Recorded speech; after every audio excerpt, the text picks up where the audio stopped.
신앙교육이라고 하면 굉장히 부담감이 들고 무겁게 느껴질 수도 있습니다. 하지만 우리가 꼭 기억했으면 좋겠는 것은 신앙교육이라는 것은 우리의 행동이 아니라 우리의 마음을 추구하는 거예요. 그러니까 신앙교육의 목적은 뭐냐면 우리 아이들이 어떤 종교 활동, 예를 들어서 뭐 큐티하고 성경 읽고 기도하고 교회 출석하고 제자훈련 참여하고 이런 종교적인 행위, 그런 것들을 잘 해내게 하는 것이 신앙교육의 목적이 아니라 우리 아이들의 마음이 하나님을 향하도록 하는 것이 신앙교육의 본질이라고 이야기할 수가 있어요. 단순히 행동의 변화가 아니라 우리의 마음의 변화를 추구하는 것이 바로 신앙교육이라고 할 수가 있습니다.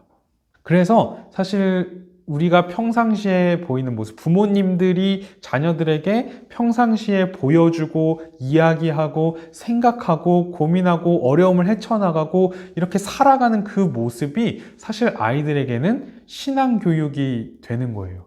우리 부모님이 어려운 상황 속에서 어떻게 그 문제를 대처하고 해결해 나가는가? 내가 이런 문제점을 가지고 갔을 때 우리 부모님이 나를 어떻게 대하시는가?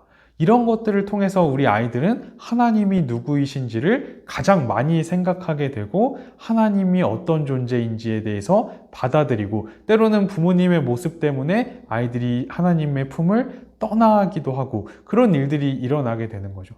그러니까 우리가 우리 아이들에게 해야 할 신앙교육, 이건 의무인데 우리가 반드시 해야 되는 것인데 우리가 이 신앙교육이라는 말을 했을 때 단순히 어떤 행동이 아니라 우리 아이들의 마음이 하나님을 향하며 살아갈 수 있도록, 그러니까 살아가는 가운데 우리 아이들이 하나님을 의식해서 살아갈 수 있도록 그런 것들을 우리 아이들에게 가르치는 것이 필요하겠죠.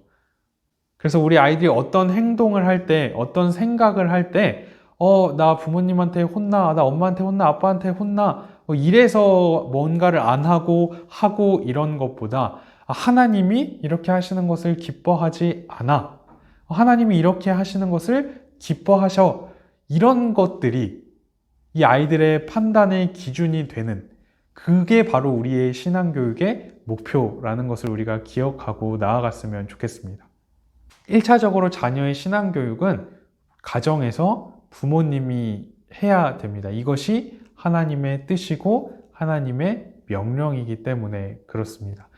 우리가 힘들고 때로는 어렵지만 그럼에도 우리가 하나님의 말씀에 또 하나님의 명령에 순종하며 나아갈 때 하나님께서 우리에게 놀라운 은혜를 베풀어 주시고 우리 부모님들에게도 그 일을 감당할 수 있는 힘과 능력을 더해 주실 거예요. 무엇보다 우리의 너무나 소중한 아이들이 살아나고 하나님께 돌아오는 역사들이 일어날 줄 믿습니다.